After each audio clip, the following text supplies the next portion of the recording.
नाम क्या है, बायबैक ऑफ सिक्योरिटीज। रीजन हमने पढ़ लिए थे, ठीक है। यहाँ हमने जब बायबैक स्टार्ट किया तो इन्होंने क्या बोला, हम कंपनीज एक्ट भी बताएंगे और सेबी के रेगुलेशन भी।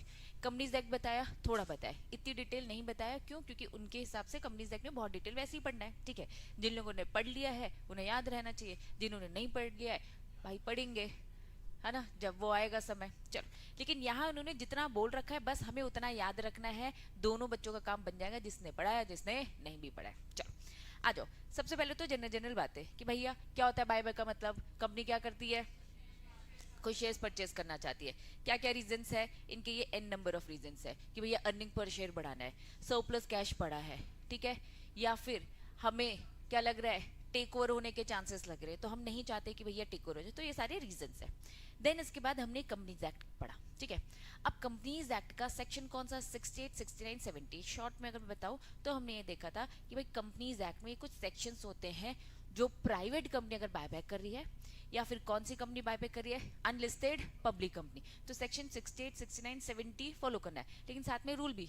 लेकिन क्या इतनी डिटेलिंग यहाँ पे दे रखी है, क्या नहीं, सेक्शंस दे रखे, रूल्स वगैरह इतने दे रखे नहीं है। चलो, फिर यहाँ पे उन्होंने बताया था कि कंपनीज एक्ट के अकॉर्डिंग आप कौन कौन से सोर्सेस यूज करेंगे, मतलब अगर बायबैक करना है तो पैसा कहाँ कहाँ से आएगा, कहाँ कहाँ से आएगा, free reserve, security premium account और इश्यू प्रोसीड्स।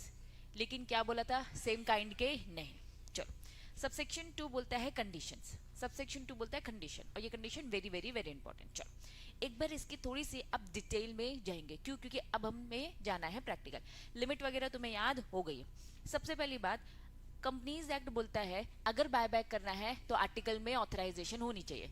अब इसकी डिटेल प्रोसेस नहीं बताई है, लेकिन हम डिटेल नॉर्मली जानते हैं कि भैया पहले आर्टिकल को चेंज करो, इफ इन केस आर्टिकल में ये पावर नहीं है तो आर्टिकल को क्या करना होता है, ऑल्टर करना पड़ता है। ऑल्टरेशन करने के लिए अब जनरल मीटिंग, स्पेशल रेजोल्यूशन, ये सब वगैरह वगैरह, ठीक है। चलो बस ये मान के चलो कि भैया आपके आर्टिकल में परमिशन होनी चाहिए, हमारी कंपनी बायबैक कर सकती है, पहला पॉइंट। दूसरा और इंपॉर्टेंट क्या लिखा था, मैंने आपको ये लिमिट दिखाई थी, क्या थी लिमिट, अगर आपकी कंपनी को कम बायबैक करना है तो बोर्ड रेजोल्यूशन से काम चल जाएगा।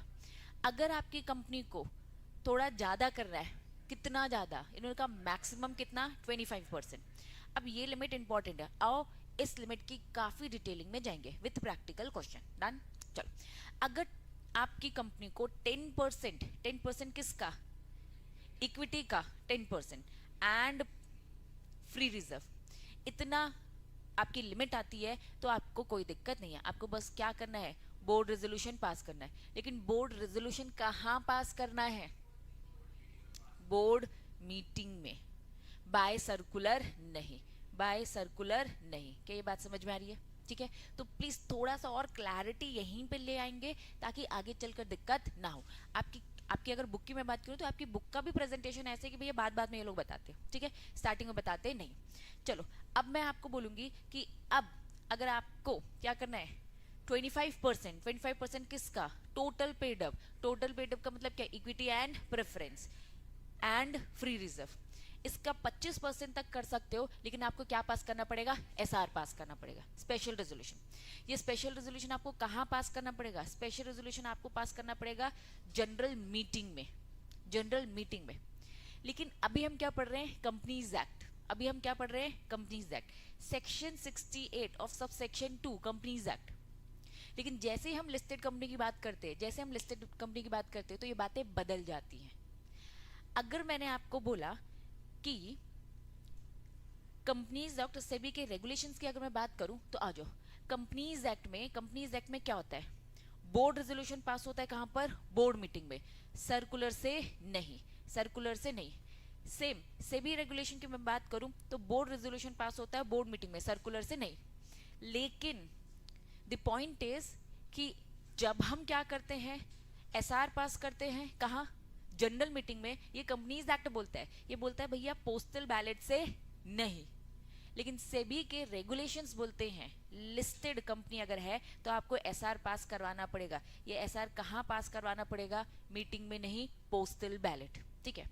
अब जितने भी बच्चों ने कंपनीज एक्ट पढ़ा है वो अगर भूल गए हैं तो बात अलग है, वहां अलग से ऐसा स्पेसिफाई था, ठीक है। अब ठीक है, बस कंपनी लॉ में लेकर जा रही हूँ तुम लोगों को, वेरी गुड, है ना। अब बस तुम लोग को याद दिलाने के लिए लेकर जा रही हूँ ये, अगर आपको कंडीशन याद हो तो लिखा है कंडीशन किसकी, बायबैक, ठीक है।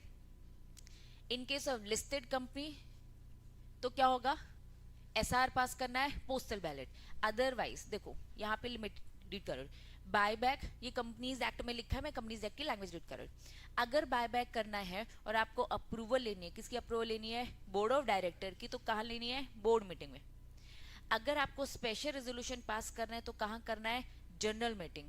अब depending on the quantum of the buyback, ये कंपनीज एक्ट बोलते हैं। लेकिन इफ इन केस कंपनी क्या है, लिस्टेड कंपनी, तो शेयर होल्डर की अप्रूवल कहाँ ले रही है, ओनली बाय पोस्टल बैलेट, ये कंपनीज एक्ट बोलता है। याद था तो वेरी गुड, नहीं आता तो अभी इसे याद कर लो, ठीक है। तो अब ज्यादा अच्छा तरीका क्या है, यहाँ लिख लो तो ज्यादा अच्छे से याद रहेगा। अगर बोर्ड रेजोल्यूशन की बात हो रही है, बोर्ड रेजोल्यूशन कहाँ पास होगा, बोर्ड मीटिंग में, सर्कुलर में नहीं। कोई सर्कुलर वगैरह नहीं, चाहे कंपनीज एक्ट हो और चाहे सेबी के रेगुलेशन हो बायबैक के। लेकिन जब हम एसआर पास करने की बात करेंगे तो कंपनीज एक्ट क्या बोलता है, जनरल मीटिंग में एसआर पास होगा, ठीक है।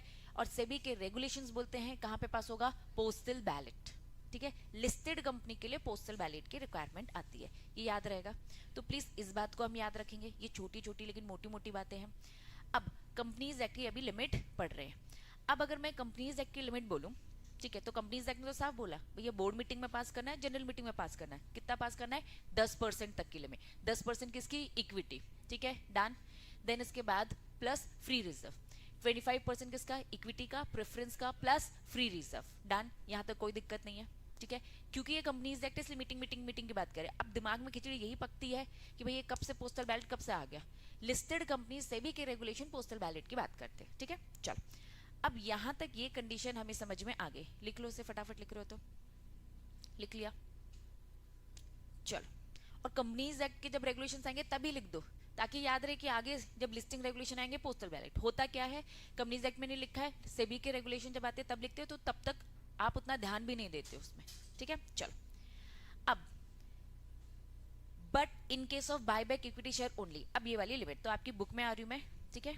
यहां तक ये वाला पॉइंट तो हमें समझ में आ गया, buyback authorise by special resolution, ठीक है। वैसे तो बाय ऑथराइज करना होता है स्पेशल रेजोल्यूशन, लेकिन बायबैक का अमाउंट अगर 10% उससे कम है टोटल पेड अप इक्विटी और फ्री रिजर्व, तो board resolution is enough and the company is not required to pass any special resolution, ये पॉइंट क्लियर। अब बायबैक कितना बोल रहा है, बायबैक कितना बोल रहा है, 25% और लेस ऑफ दी कितना, aggregate paid up equity preference समझ में आ गया था, फ्री रिजर्व एंड। अब मेरी बात समझो, अक्सर मैं आपको बोलती हूँ एक होता है मेन प्रोविजन और दूसरा उसका क्या होता है, प्रोविजो होता है। ये प्रोविजो अक्सर स्टार्ट होते हैं किस किस से, प्रोवाइडेड दैट, या फिर किससे होते हैं, हाउएवर, या फिर होता है सब्जेक्ट टू। ये नॉर्मल टर्म्स होते हैं। तो जब भी आपकी ये बातें होती है भाई ये करना है, लेकिन यही होता है ना मेन प्रोविजन फॉर एग्जाम्पल मैं बता रही हूँ आपको, ठीक है। अगर आपकी पब्लिक कंपनी है तो आपके डायरेक्टर कितने होने चाहिए, 3 होने चाहिए। हावेवर अगर लिस्टेड है, लिस्टेड पब्लिक कंपनी है, तो 3 डायरेक्टर से काम नहीं चलने वाला, कितने से काम चलेगा, 6 डायरेक्टर से करना है। तो अब मुझे बताओ अगर मेरी कंपनी लिस्टेड कंपनी है तो मुझे 3 डायरेक्टर रखना है कि 6 डायरेक्टर रखना है, 6। मतलब जो भी प्रोवाइडेड दैट होता है, वो जो कंडीशंस बताते हो ज्यादा स्ट्रिक्टर होता है बोल सकती हूँ मैं, ठीक है। ज्यादा चीजों को स्ट्रिक्ट जो है उसे फॉलो करना है। सेम विथ 25% हमें इक्विटी प्रेफरेंस फ्री रिजर्व्स का लेना है, लेकिन provided that however in respect of the buyback, लेकिन यहाँ पे 2 कंडीशन, इन दोनों की अगर मैं बात करूं तो ये दोनों कंडीशन को ध्यान में रखना है। 25% हमें देखना है, 25% इक्विटी प्रेफरेंस फ्री रिजर्व्स का देखना है, और क्या बोला है, 25% देखना है किसका, इक्विटी का, ठीक है। तो ज्यादा स्ट्रिक्टर क्या है, दोनों में से इन्होंने जब भी वो हाउएवर प्रोवाइडेड दैट बोलो तो ज्यादा स्ट्रिक्ट कंडीशन क्या है, बायबैक करवाना क्या चाहता है, कम से कम हो। क्या ये बात समझ में आ रही है, कंपनी का मोटिव क्या है, ये रेगुलेशन बनाने के पीछे मोटिव क्या है मुझे बताओ। मोटिव क्या है कि हम कम से कम बायबैक करवाना चाहते हैं, क्योंकि भैया कंपनी की मर्जी चलेगी तो वो तो पूरा ही बायबैक कर लेगा। हमने बोला भैया 25 तो ज्यादा नहीं, लेकिन 25 किसका, इक्विटी प्रेफरेंस और फ्री रिजर्व। लेकिन हाउएवर अगर सिंगल इक्विटी का देखना है तो वो कभी भी 25%, सिंगल 25% इक्विटी का सिंगल, उससे ज्यादा तो नहीं होना चाहिए इन दैट फाइनेंशियल ईयर। तो ये दो कंडीशन आपको साथ में देखनी हो, विच एवर इज लोअर। क्यों विच एवर इज लोअर, कहीं क्या स्पेसिफाइड है? नहीं, लेकिन ये अज्यूम किया जाता है मेन प्रोविजन, और जब हम बोलते हैं उसका प्रोवाइडेड दैट, उससे अज्यूम किया जाता है कि भैया ज्यादा स्ट्रिक्ट है, दोनों कंडीशन फुलफिल होनी चाहिए, ठीक है, तो ज्यादा स्ट्रिक्टर को हम लेंगे, तो इसे हम क्या बोलेंगे? Which ever is lower, which ever is lower. क्या ये बात समझ में आ रही है? चलो, हाँ। फिर हमने पढ़ा कि रेशो, रेशो कितना होना चाहिए? 2:1 होना चाहिए। अब 2:1 किसकी बात हो रही है? सिक्योर्ड और अनसिक्योर्ड, ये 2 होना चाहिए, ये 2 होना चाहिए। हम बोलते हैं ना डेट इक्विटी रेशो, तो डेट इक्विटी रेशो मतलब क्या? डेट मतलब क्या? सिक्योर्ड और अनसिक्योर्ड। अब यहाँ इन्होंने बोला डेट इक्विटी रेशो मतलब कि आपका सिक्योर्ड अनसिक्योर्ड दोनों की बात हो रही है, 2 होना चाहिए by the company after buyback, after buyback, buyback करने के बाद ये 2:1 से ज्यादा नहीं होना चाहिए, is not more than twice. अब इन्होंने इक्विटी से अपना बता दिया, इक्विटी से हमारा मतलब किससे है? Paid up capital and free reserve. सीजे चाहे तो उसे बढ़ा भी सकते हैं, ये हमने रेगुलेशंस में आगे चल के देख लिया। चलो, ऑल दी शेयर्स क्या होने चाहिए? फुल्ली पेड अप होने चाहिए। जो बायबैक है शेयर्स का, लिस्टेड कंपनी से भी जो एक्स्ट्रा बातें बोलेगी भैया मानते चलना, ठीक है। और प्लीज 1 साल का गैप ले लेना, और स्पेशल नोटिस जब भेजोगे ऑफ द मीटिंग, क्योंकि अभी ये क्या चल रहा है? कंपनीज एक्ट, इसीलिए यहाँ पे लैंग्वेज क्या है? Notice of the meeting, meeting जो होने वाली है उसका जब आप नोटिस भेजोगे तो स्पेशल रेजोल्यूशन जो पास करना, साथ में एक्सप्लेनेटरी स्टेटमेंट भेज देना, क्योंकि ये कंपनीज एक्ट है। तो कंपनीज एक्ट क्या बोलता है? मीटिंग होगी, लेकिन सेबी के रेगुलेशन क्या बोलता है? पोस्टल बैलेट होगा। क्लैरिटी है? पक्का?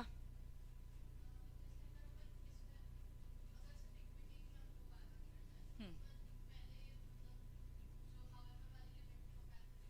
हाँ, हम्म, हमेशा इक्विटी ही रहेगा। तो ये तुम्हें एक तरीके से क्या करे? लिमिट ही करे ना, कम से कम ही करना है। हम आपको क्या कह रहे हैं? हमने प्रेफरेंस की तो बात ही नहीं करी। सिंगल तुम्हें प्रेफरेंस का करना है, कर लो ना, क्या दिक्कत है? सिंगल अगर प्रेफरेंस का करना है तो आप प्रेफरेंस का कितना करोगे? 25% कर सकते हो, ठीक है। अब नीचे वाली लिमिट देखने की जरूरत है नहीं, क्योंकि वो तो हमेशा क्या बोलता है? इक्विटी। तो प्रेफरेंस को तो भैया प्रमोट करो, करो इनको बाय बैक करो, हमें कोई दिक्कत नहीं, लेकिन इसको भी 25। लेकिन इक्विटी को ट्राई किया जा रहा है कि भाई ज्यादा नहीं, आप ओनरशिप इनकी ज्यादा नहीं खत्म कर सकते, तो इस केस में इक्विटी का फिर लेना देना नहीं होगा। क्लैरिटी है? पक्का? चलो, अब ये समझ में आ गया। फिर बायबैक जो भी है आपका कंप्लीट 1 साल में हो जाना चाहिए। ये सारी कंडीशन अच्छे से हमने पढ़ ली। अब आ जाओ इसमें, इस पे बेस्ड प्रैक्टिकल क्वेश्चन। एक बार मैंने अच्छे से आपको रिवाइज करा दिया, किन किन चीजों पे ध्यान देना चाहिए वो हमने अच्छे से देख लिया। अब आ जाओ इस पे बेस्ड क्वेश्चन, ठीक है। आओ, एक क्वेश्चन है, एक क्वेश्चन है, ये रिपीट है, कंपनीज एक्ट का ही है ना, कंपनी लॉ का ही क्वेश्चन है, रिपीट है। इससे पूरे कंडीशन एक बार में ना पूरी समझ में आती है, इसलिए ये देखना जरूरी। हाँ, चलो, अब आ जाओ, क्वेश्चन क्या लिखा है? प्रीमियम लिमिटेड एक कंपनी है, considering a buyback of it share. अब ये कंपनी बायबैक करना चाहते हैं without using any proceed of the share. हमें मालूम है कि अगर आपको बायबैक करना है तो आपके पास 3 सोर्सेस है। कौन कौन से सोर्स है मुझे बताओ? Free reserve, security premium account, और तीसरा प्रोसीड ऑफ इश्यूज, है ना। तो इन्होंने बोला विदाउट, हम प्रोसीड ऑफ शेयर यूज नहीं कर रहे, और other special security. Balance sheet यहाँ पे प्रीमियम लिमिटेड की दिख रही है, फॉलोइंग आर दी स्टेटस यहाँ इन्होंने दे दिए। एग्जाम में ऐसे ही क्वेश्चन आएंगे। एसेट एंड लाइबिलिटी दे दिए, ठीक है। एक तरफ शेयर कैपिटल बताओ, शेयर कैपिटल का अमाउंट कितना है? 1 लाख के शेयर है, 10 रुपए ईच है, तो भाई 10 लाख हो गया। चलो, फ्री रिजर्व्स कितने हैं? फ्री रिजर्व्स कितने हैं बताओ? 5 लाख। नेक्स्ट, अनसिक्योर्ड डेट कितने हैं? 7 लाख। सिक्योर्ड डेट कितने हैं? 15 lakh. Determine the maximum quantum of buyback of shares. आपको डिटरमाइन करना है भैया शेयरहोल्डर की अप्रूवल से, शेयरहोल्डर की अप्रूवल से ज्यादा से ज्यादा बायबैक कितना हो सकता है। अब मुझे बताओ कौन कौन सी कंडीशन, क्या अब हमने कौन कौन सी कंडीशन देखी? अब यहाँ 3 कंडीशंस का ख्याल रखना है। पहली कौन सी कंडीशन?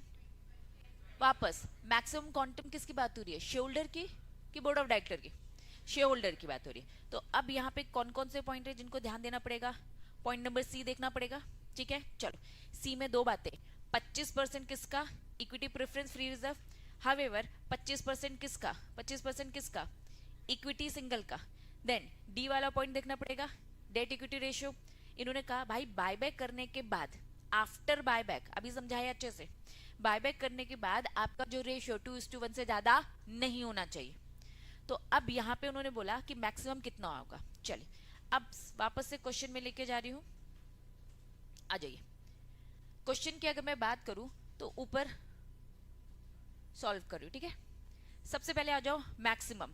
हमने सबसे पहले लिमिट पढ़ी, हमें 25%। 25% किसका लेना है जरा मुझे बताओ। इन्होंने कहा इक्विटी, ठीक है, इक्विटी प्लस प्रेफरेंस तो नहीं दे रखा है, ठीक है, प्लस फ्री रिजर्व। तो जो जो वैल्यू है वो अपन पुट करते हैं। इक्विटी दे रखा है, हाँ 10 लाख दे रखा है, प्रेफरेंस कुछ नहीं है, फ्री रिजर्व कितना है भैया 5 लाख है, तो टोटल कितना होता है, ठीक है।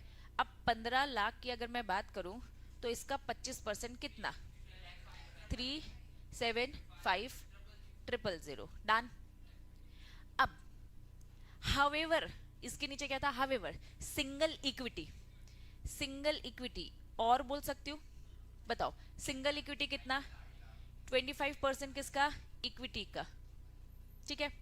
सिंगल किसका, बैठना लायक, चलो 25% किसका, इक्विटी कितना है 10 लाख, 25% कितना होता है जरा बताओ, 2.5 लाख होता है, ठीक है, सॉरी 2.5 लाख होता है, विच एवर इज लोअर। तो अभी जो आपको लग रहा था कि हमारी मैक्सिमम लिमिट कितनी हो रही है 3 लाख, पहले ही दिख रहा था 3,75,000, लेकिन जब हमने सिंगल इक्विटी देखा तो विच एवर इज लोअर, तो कितना हो रहा है 2.5 लाख हो रहा है। लेकिन अब जरा 2.5 लाख को लो, ठीक है, और डेट इक्विटी रेशियो जरा देखो अपना 2:1 से ज्यादा हो रहा है क्या, कितना हो रहा है 2.14 आ रहा है। कैसे निकाला डेट इक्विटी रेशियो, कैसे निकालते बताओ, डेट कितना है, डेट इक्विटी रेशियो पहले मुझे बताओ, क्या मैं इसे 2:1 बोल सकती हूँ। डेट यहाँ पर क्या है, सिक्योर्ड अनसिक्योर्ड दोनों है, सिक्योर्ड अनसिक्योर्ड को जरा ऐड कर लो 22।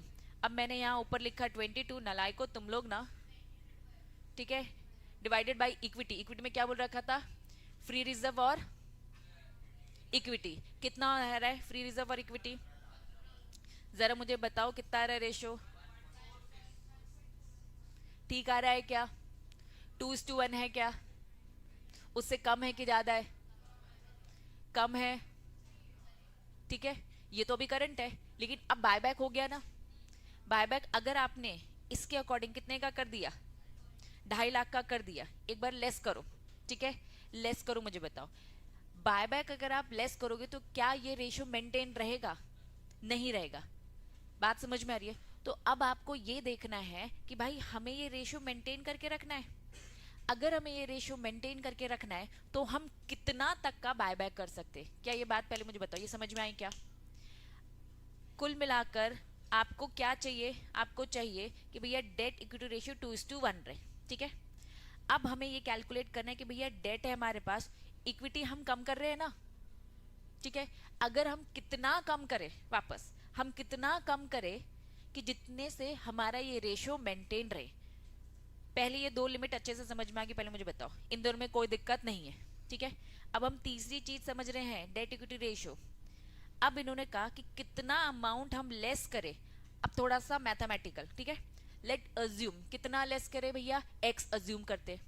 क्या मैं ये ऐसे लिख सकती हूँ, तुम लोग को इसमें कोई दिक्कत तो नहीं, पहले बताओ, सिक्योर्ड प्लस अनसिक्योर्ड, ठीक है, 2:1 रेशियो मेंटेन करके रखना है, नीचे पेड अप कैपिटल और फ्री रिजर्व है। अब हमने अज्यूम किया कि हम कितना लेस करें, कितना लेस करें कि ये रेशियो मेंटेन रहेगा, तो इसका मतलब हमें क्या कैलकुलेट करना है, एक्स, क्या कैलकुलेट करना है, एक्स, अमाउंट ऑफ बायबैक, हम कितना अमाउंट करेंगे ये हमने एक्स अज्यूम किया। मैथ्स में ऐसे ही करते हैं चीजें। पहले बताओ खिचड़ी पक रही है क्या,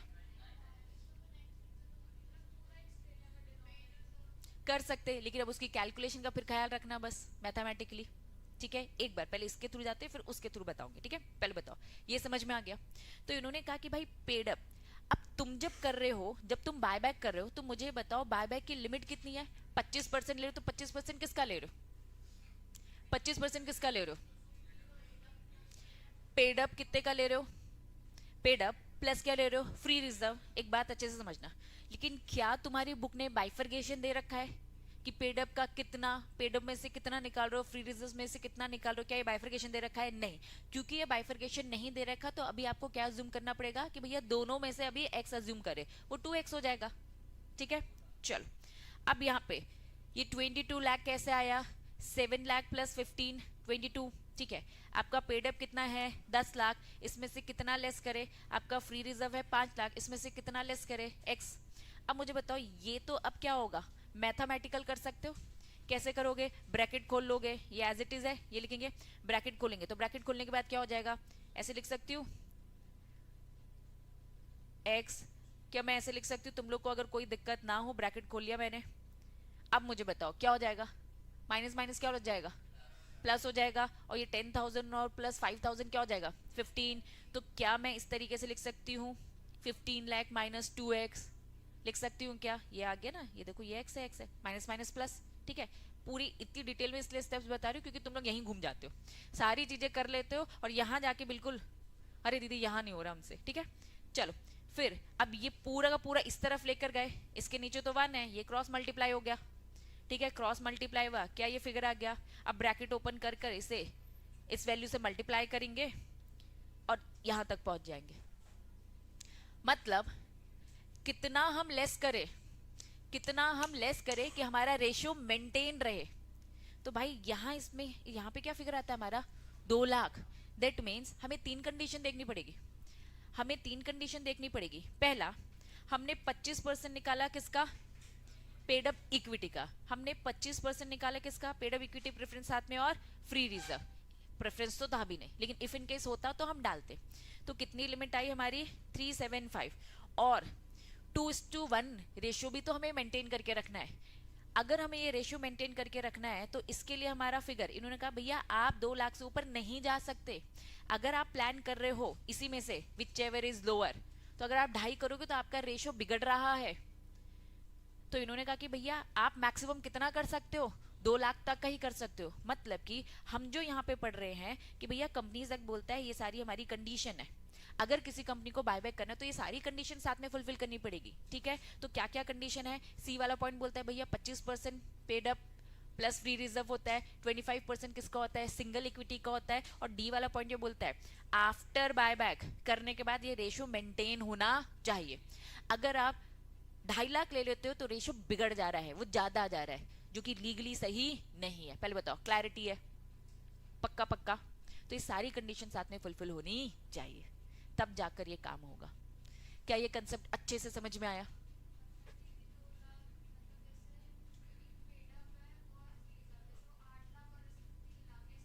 ऐसे मेंटेन होगा, और वो कुछ भी हो सकता है, वो कंपनी की अपनी मर्जी है, इसलिए हमने लेट एक्स अज्यूम कर लिया कि भैया इसमें से जो भी होगा मिलाकर, हाँ मतलब ऐसा कंपनी की मर्जी है कि वो किस में से करना चाहता है। टोटल हमने 2 लाख बोल दिया, तुम्हें पेडअप का कितना करना है, तुम्हें फ्री रिजर्व का कितना क्या करना है, वो आपकी मर्जी है, ठीक है। बात समझ में आ रही है। अगर मुझे बताओ बिल्कुल 0 हो गया, ठीक है, समझ में किस किस को नहीं आया प्लीज अच्छे से हाथ खड़ा करेंगे, और कोई दिक्कत नहीं है। जो आया ही नहीं था ना, ये जो गोल्डी है साक्षी, आप लोग तो एब्सेंट थे ना अभी आधे घंटे में, तो अभी आपको तो नहीं आएगा ना, ठीक है। तुमने पूरा सुना, जब मैं ये कंडीशन बता रही थी तब तुम आ गए थे क्या, हाँ ठीक है, समझ गए केस क्या है।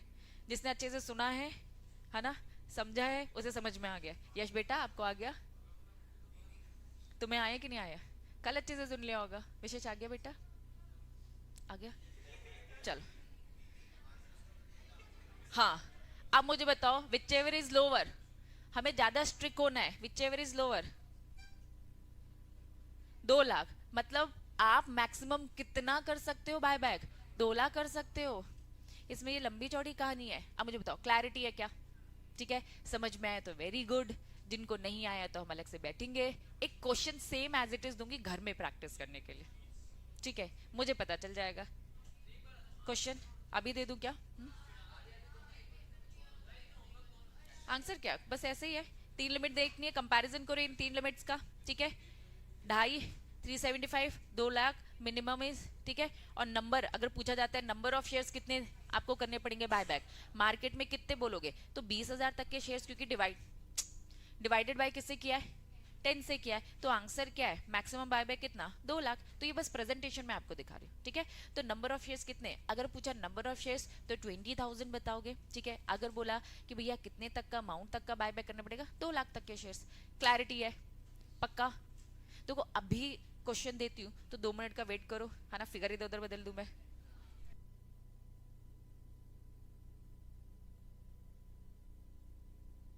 हाँ मिली है, मेरे बच्चों को छुट्टी मिली है। हाँ हाँ, मेरे छोटे बच्चों को मिली है, बड़े बच्चों को नहीं मिली है। चलो, आपके सामने स्क्रीन में है क्वेश्चन, प्लीज इसे सॉल्व करेंगे। अभी बता रही हूँ, रुक जा। क्योंकि आप लोगों के लिए मैं फिर से बता रही हूँ, बाकी सबका एक बार हो जाएगा रिविजन, ठीक है। हम यहाँ पे 3 कंडीशन देखने वाले। गोल्डी बेटा यहीं देख ले बेटा, समझा रही हूँ मैं। वापस हम यहाँ पर क्वेश्चन क्या पूछा है मुझे बताओ, क्वेश्चन क्या पूछ रहा है? क्वेश्चन पूछ रहा है कि भैया मैक्सिमम कितना बायबैक हो सकता है। तो मैक्सिमम कितना बायबैक हो सकता है? इन्होंने कहा कि भाई 25%। 25% किसका? Total paid up. Paid up मतलब कि इक्विटी एंड प्रेफरेंस, और फिर क्या बोला? Free reserve. क्या 3 बातें बोल सकती हूँ? आपकी कंपनी बायबैक कितना कर सकती है पूरे साल भर में? वो इक्विटी, प्रेफरेंस और फ्री रिजर्व का 25%। लेकिन यहाँ पे बोला हावेवर, लेकिन इक्विटी से कभी भी 25% ज्यादा नहीं। तो आपको 2 कंडीशन देखनी है, मतलब 25% इन तीनों का देखना है, इक्विटी, प्रेफरेंस, रिजर्व का। लेकिन सब्जेक्ट टू कंडीशन आपको सिंगल इक्विटी का देखना है, उससे कभी भी आप 25% से एक्सीड नहीं करोगे। 2 पॉइंट। तीसरी बात आपको क्या बोला है? आपका जो रेशियो है वो 2:1 से एक्सीड नहीं करना चाहिए। 2:1 कब? इन्होंने यहाँ पे पूरी लैंग्वेज दे रखी है, रीड करो। रेशियो जो भी सिक्योर्ड अनसिक्योर्ड डेट है, प्लीज ध्यान देना, फॉर्मूला का ये पार्ट है। सिक्योर्ड और जो अनसिक्योर्ड डेट है, ठीक है, आफ्टर बायबैक, जब आपका बायबैक हो जाएगा, जितना भी अमाउंट आप बायबैक करेंगे, उसके बाद आपका जो पेड अप कैपिटल और फ्री रिजर्व है वो 2 से ज्यादा, ट्वाइस से ज्यादा नहीं होना चाहिए। सिंपल भाषा में बोलूं तो 2:1 रेशियो आपको मेंटेन करना, इससे ऊपर जाना नहीं है, ठीक। चलो, अब आपके सामने ये क्वेश्चन है, अब आपके सामने ये क्वेश्चन है। इस क्वेश्चन की बात करूं तो सबसे पहले हमें 3 चीजें देखनी है। इन तीनों में से हमें सबसे पहले क्या देखना है? 25% इक्विटी, प्रेफरेंस, फ्री रिजर्व। तो 25% किसका लिया मैंने? 25% किसका? इक्विटी गिवन है, और क्या गिवन है? फ्री रिजर्व गिवन है, प्रेफरेंस गिवन नहीं है। इफ इनकेस होता तो हम इसको ऐड ऑन करते, ठीक है। चलो, इक्विटी कितने का दे रखा है यहाँ पर? 15 लाख का दे रखा है। फ्री रिजर्व कितने का दे रखा है? 6 लाख का दे रखा है। तो मुझे बताओ, अब 15 + 6 कितना होता है?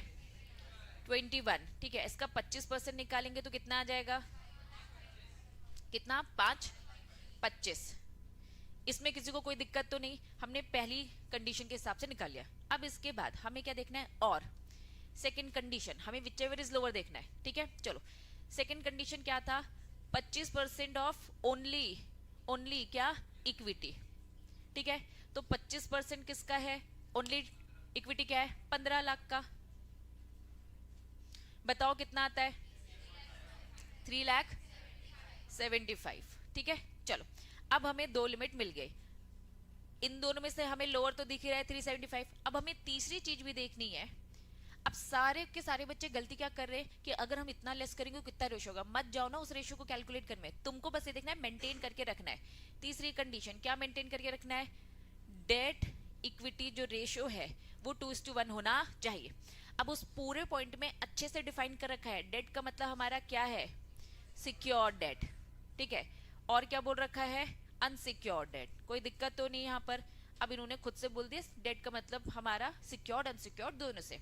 इक्विटी में उन्होंने क्या बोल दिया? आपका जो पेड अप कैपिटल है प्लस फ्री रिजर्व है। इन्होंने कहा आफ्टर बायबैक, बायबैक होने के बाद आपका 2:1 होना चाहिए। तो ये हमारा फॉर्मूला बनता है।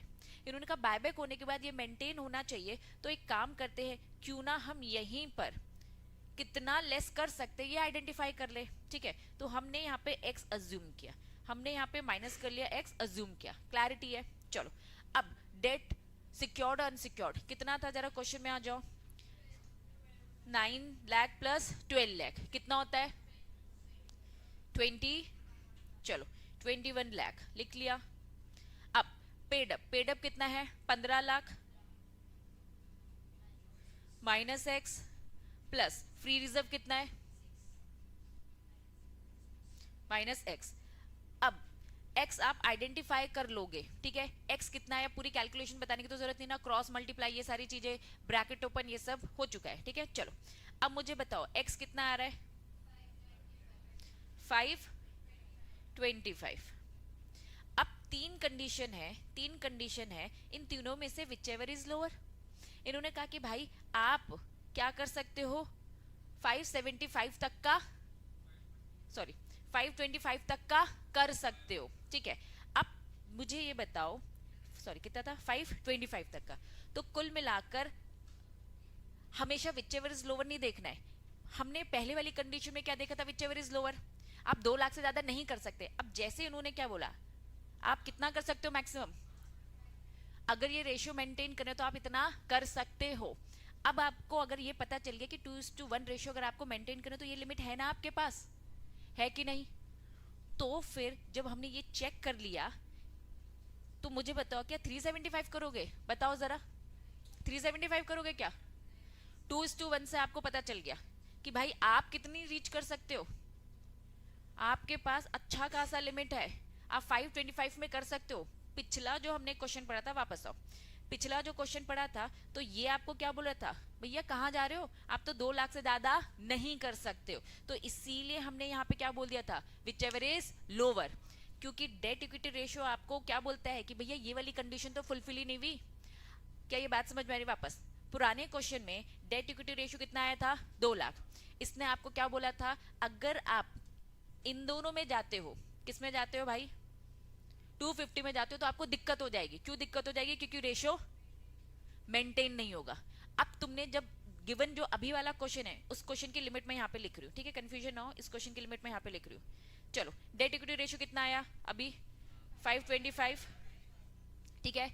अब मुझे बताओ पेड अप और फ्री रिजर्व के साथ वाला कितना आया था, 525, और ये कितना आया था 375।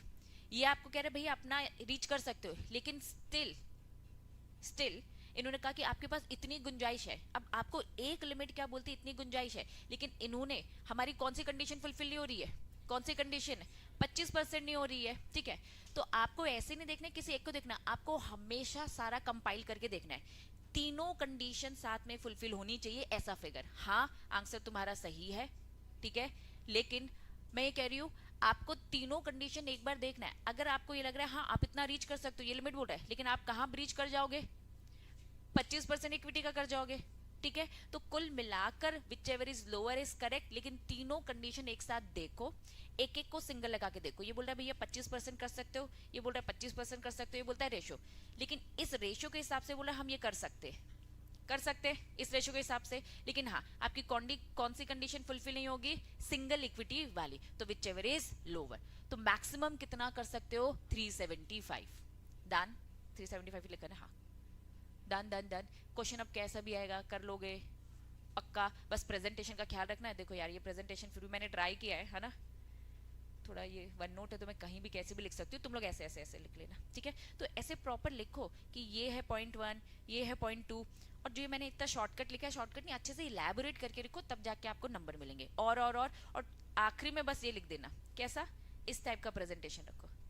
ये प्रेजेंटेशन बेस्ट है कि भैया तीनों लिमिट के ये आंसर निकले, हाँ कंपैरिजन करके ये आप बता दोगे और अपना आंसर निकाल लोगे। डन। फॉर एग्जाम्पल कितना आया, डेट इक्विटी रेशियो यहीं पे अपन अज्यूम करते हैं ना, 6 लाख आया, ठीक है, ज्यादा है। अब मैं कह रही हूँ लेकिन कौन सी कंडीशन फुलफिल नहीं हो पाएगी, समझ रहे हो ना, आपको सिंगल भी देखना है। कुल मिलाकर ये सारी कंडीशन के बीच में और नहीं लगाए, एंड है, कॉमा कॉमा कॉमा कॉमा लगा है, दैट मीन्स ये एंड की बात कर रहा है, ठीक है। एंड बोला है तो सारी कंडीशंस को एक साथ आपको देखना पड़ता है, समझ में आ गया, ऊपर वाली देखनी पड़ेगी, ठीक है। चलो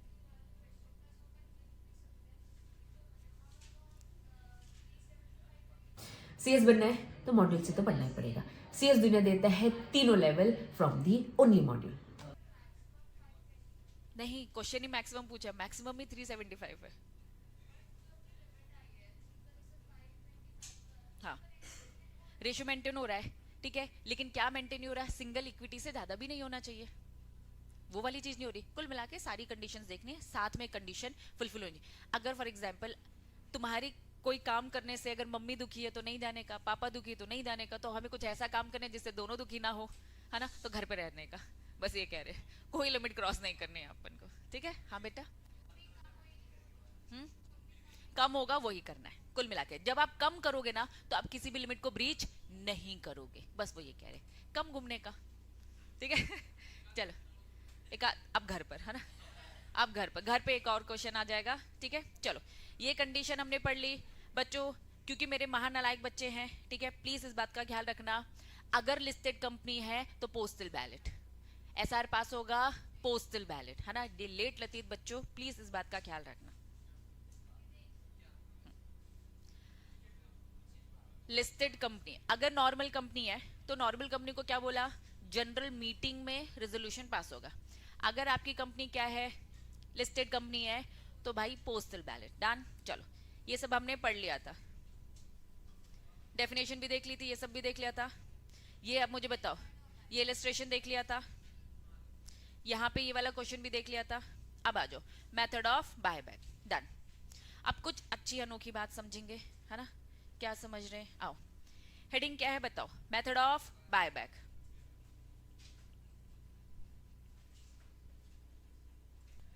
पहली मेथड क्या लिखी है, टेंडर ऑफर। टेंडर ऑफर में क्या किया जाता है, एग्जिस्टिंग शेयरहोल्डर को बोला जाता है या फिर अदर स्पेसिफाइड सिक्योरिटीज को बोला जाता है कि भैया आपका जो एग्जिस्टिंग जो आपके पास जो शेयर होल्डिंग है प्लीज वो हमें दे दो, हम आपको बदले में पैसे देंगे। एक्चुअल में पहले 3 मेथड हुआ करती थी, ठीक है, कितनी मेथड हुआ करती थी, 3। थोड़ी सी हिस्ट्री बता रही हूँ। पहले होता था 3 टेंडर ऑफर, पहला होता था, दूसरा ओपन मार्केट होता था और तीसरा ऑड लॉट होता था।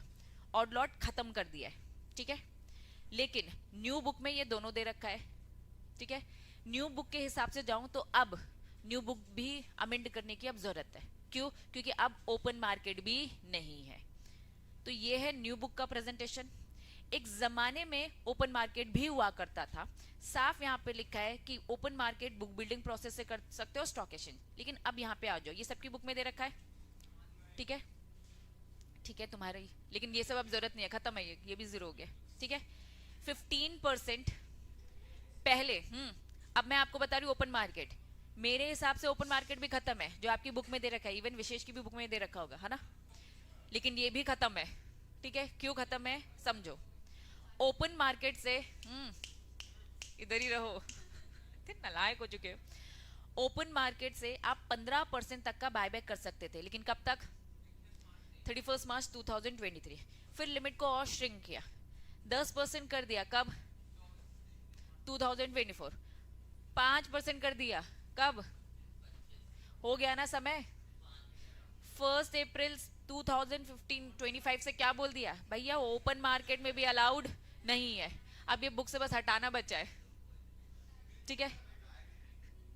क्यों लिखा तूने, तूने तो बेचारे ने लिख लिया, है ना, हटा दे चलो, तो कुल मिलाकर क्या है, एक ही लौता एक प्रोसेस बचा है, मेथड अब एक ही होती है। लेकिन अगर पुराने क्वेश्चंस में अगर ये 2-3 मेथड दिख जाए तो घबराना मत, आपकी बुक ने पहले क्या कर रखा था, तीनों की प्रोसेस दे रखा था, बायबैक की process through tender offer, buyback की process through open market, buyback की प्रोसेस थ्रू किससे, ऑड लॉट। फिर उन्होंने ऑड लॉट हटाया, अभी ओपन मार्केट दे रखा है तुम्हारी बुक में, ठीक है। तो कायदे से तो अब ये होता ही नहीं है, हो ही नहीं सकता है, इसको थोड़ा सा ऊपर से बस हम लोग देख लेंगे। मेन आपको जो प्रोसेस पढ़नी है वो टेंडर की ऑफर की प्रोसेस, क्लियर है। चलो तो आ जाओ स्टार्ट करते हैं। सोर्सेस, अब हम पढ़ रहे हैं सेबी के रेगुलेशन। हमने कंपनीज एक्ट के अकॉर्डिंग देखा था कि क्या क्या सोर्स है, लेकिन सेबी के रेगुलेशन के हिसाब से, सेबी बायबैक रेगुलेशन के हिसाब से चीजें सेम है। क्या हमने पढ़ा था, free reserve, security premium account, proceed of issue of the shares, same copy paste. Companies act और सेबी के बायबैक के रेगुलेशन सेम बातें करते हैं, सेम वही वाली बातें कि आप same kind of share use नहीं करेंगे, तो यहाँ ये रिपीट। आ जाओ नेक्स्ट हेडिंग, क्या लिखा है, प्रोहिबिशन फॉर बायबैक। क्या बोलता है प्रोहिबिशन ऑफ बायबैक, आप बायबैक कर ही नहीं सकते, खुद करना है खुद से करो ना, आप गोल गोल घुमाकर बात क्यों कर रहे हो। Company not directly indirectly purchase is own share या अदर स्पेसिफाइड सिक्योरिटी थ्रू, किससे काम करवा रहे, सब्सिडरी कंपनी। मुझे अगर अपनी कंपनी के बायबैक करने हैं शेयर्स तो मैं खुद करूंगी ना, मैं खुद तुम्हें ऑफर दूंगी, लेकिन क्योंकि मुझे बायबैक करना है तो मैंने क्या किया, अपनी सब्सिडरी कंपनी को बोला भैया इन सारे जो भी मेंबर्स है ना मार्केट में घूम रहे उनसे ना शेयर्स खरीद लो। तो ये गलत तरीका है, प्रोहिबिटेड है, करना है तो खुद करो डायरेक्ट, ठीक है, सब्सिडी के थ्रू नहीं। चलो अब मेरी बात समझना, मेरी कंपनी है, मेरी कंपनी का सरप्लस है, तो मैं तुम्हें ज्यादा अच्छा ऑफर दूंगी ना।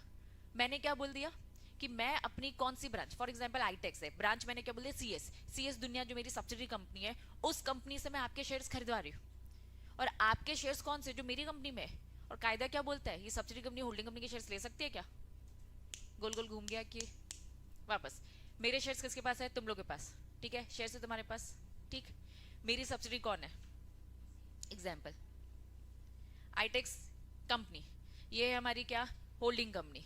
इसके नीचे कौन है? हमारी सब्सिडी कंपनी, ठीक है। सब्सिडी कंपनी सीएस दुनिया लिखती हूँ ना, ये हमारी सब्सिडी कंपनी है, क्या है? सीएस दुनिया, ठीक है, सब्सिडी कंपनी। अब मार्केट में इनके शेयर्स है, अब हम क्या बोल रहे हैं, सब्सिडी कंपनी तुम मार्केट में जो हमारे शेयर होल्डर्स है उनसे शेयर्स खरीद लो, मतलब मुझे डायरेक्ट खरीदना चाहिए ना। बायबैक की प्रोसेस क्या बोलती है कि भैया आप ये ऑफर दो, आप गोल गोल घुमाकर क्यों कर रहे हो, करना तो खुद से करो ना, करवाना क्या चाहते हो। और अगर ये आपके शेयर्स ले लेती है तो भैया क्या सब्सिडी कंपनी होल्डिंग कंपनी के शेयर्स खरीद सकती है क्या? नहीं खरीद सकती है। नहीं तो क्या वो ओनर बन जाएगी क्या? फिर आपस में खेलते, नहीं मैं तुम्हारी होल्डिंग कंपनी, नहीं मैं तुम्हारी होल्डिंग कंपनी, ये खेलते रहोगे क्या? तो साफ बोला प्रोहिबिटेड है। अगर किसी को करना है बायबैक तो खुद से शेयर्स खरीदे, प्रोहिबिटेड है, किसी सब्सिडी कंपनी का सहारा नहीं लेंगे, including its own subsidy company, मतलब दूसरी भी नहीं और अपनी भी नहीं। तो जो मैंने एग्जाम्पल दिया वो अपनी का दिया, और आप किसी और सब्सिडी का भी सहारा नहीं लोगे।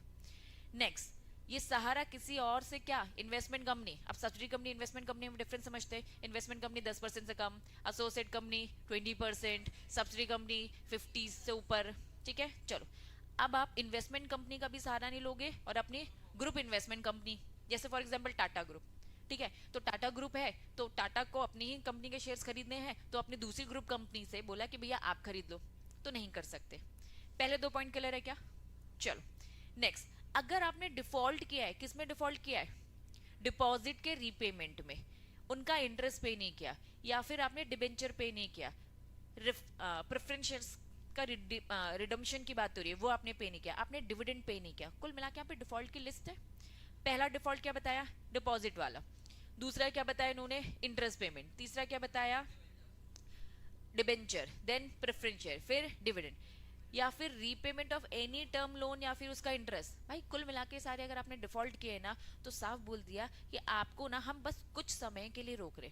बायबैक इज नॉट प्रोहिबिटेड, बस डिफॉल्ट को क्या कर लो, ठीक कर लो, और ठीक करने के बाद 3 साल का ना गैप ले लो। मतलब पहले 2 केस तो आप कर ही नहीं सकते, सब्सिडी के थ्रू नहीं कर सकते अपनी और किसी और की। सेकंड क्या बोला? इन्वेस्टमेंट कंपनी और उसकी ग्रुप कंपनी के भी थ्रू नहीं करवा सकते। तीसरा, इफ इन केस आपकी कंपनी का डिफॉल्ट है तो आप एलिजिबल नहीं हो जब तक आप उसे ठीक नहीं कर देते, और ठीक करने के बाद 3 साल का गैप लोगे, उसके बाद आप बायबैक करना चाहते हो तो कर सकते हो, अदरवाइज नहीं। 3 साल का गैप, हाँ। बायबैक मैंने लोन पे नहीं किया और आज मैं बायबैक करना चाहती हूँ, कर सकती हूँ क्या? नहीं। बीइंग अ सीएस आप डायरेक्टर क्या बोलोगे? नहीं नहीं आप नहीं कर सकते। तो डायरेक्टर बोलेगा ठीक मैं एक काम कर, तो अभी के अभी पूरा लोन चुकाता हूँ, क्योंकि पैसा तो रखा है ना, बायबैक करने जा रहे तो पैसा रखा है, अभी कभी लोन चुका। तो उसने कहा कि रुको, चुकाने के बाद 3 साल बैठे रहो, पनिशमेंट है ये तुम्हारी। आप बायबैक कहाँ करने जा रहे हो? जब आपके पास पैसा रखा है, हम बायबैक कर रहे हैं, हम कह रहे हैं कि 2 शेयर हमें वापस दो, हमारे पास बहुत पैसा रखा, हम पे कर देंगे, तो भाई ये लोन क्यों नहीं चुकाते? ये सब डिफॉल्ट लिस्ट में क्यों आ रहे हो? तो पनिशमेंट है कि 3 साल का गैप होगा, उसके बाद फिर आप बायबैक कर सकते हो। डन? चलो, ये हम सेबी के रेगुलेशंस पढ़ रहे हैं। नेक्स्ट हेडिंग बताओ क्या लिखा है? Authorisation for the buyback. यहां हम टेंडर ऑफर ओपन मार्केट, क्योंकि तुम्हारी बुक में अभी ओपन मार्केट का जिक्र है इसलिए ओपन मार्केट दिखेगा। मेरे हिसाब से खत्म हो चुका है, 1 साल पुरानी बात हो चुकी है, क्योंकि 1 अप्रैल 2025 पेपर में नहीं आना चाहिए क्योंकि खत्म हो चुका है, लेकिन लिखा है। इन्हें बस हटाने की देर है क्या? वो बुक भी अपडेट करते रहते हैं, देख रहे हो कितना अपडेशन कर रहे हैं वो, है ना। तो ये हट जाना चाहिए। लेकिन हाँ, ओपन मार्केट का कंसेप्ट यहाँ प्रोसेस के साथ, मतलब 2-3 पन्ने तो प्रोसेस दे रखी है इन लोगों ने, ठीक है। तो उस मेन प्रोसेस पर लोग ना से मिलती जुलती है, कुछ बहुत ज्यादा अलग नहीं है, इसलिए फटाफट ऊपर ऊपर से बस उसे देख लेंगे कि अगर 1% भी चांस आने का, मेरे हिसाब से तो नहीं आना चाहिए 99%, लेकिन अगर उनसे कुछ गलती होगी तो वो स्कोप रखते हैं आपको एक्स्ट्रा नंबर देने का, अपनी गलती को एक्सेप्ट किया जाता है, इतनी कोई बहुत बड़ी दिक्कत नहीं होगी। लेकिन फिर भी हम एक बार पढ़ सकते हैं, क्योंकि मेन प्रोसेस तो आपको वैसे ही पढ़नी है और याद वही करनी है। चलो वापस आर्टिकल में रिपीट, आर्टिकल में क्या होनी चाहिए? परमिशन। कंपनीज एक्ट में भी पढ़ा था, स्पेशल रेजोल्यूशन पास करोगे, लेकिन कब तक के लिए? अगर आप 25% लिमिट सेम है, 25% किसका, equity, preference, free reserve, total paid up भी बोल सकते हो। स्पेशल रेजोल्यूशन की जरूरत नहीं है अगर 10% या उससे कम का इक्विटी और फ्री रिजर्व करते हो। डायरेक्टर रेजोल्यूशन पास करेगा कहाँ, मीटिंग। डायरेक्टर बोर्ड मीटिंग तो बोर्ड रेजोल्यूशन मीटिंग करके ही होगी, लेकिन जब स्पेशल रेजोल्यूशन की बात आती है तो प्लीज यहाँ पे लिख दो, इन्होंने क्या लिखा, pass at the general meeting of the company लिखा है इन्होंने, लेकिन प्लीज आगे चल के रेगुलेशन इनसे ये गलती हो रखी है, वो पोस्टल बैलेट की बात करते हैं। ठीक है, चलो।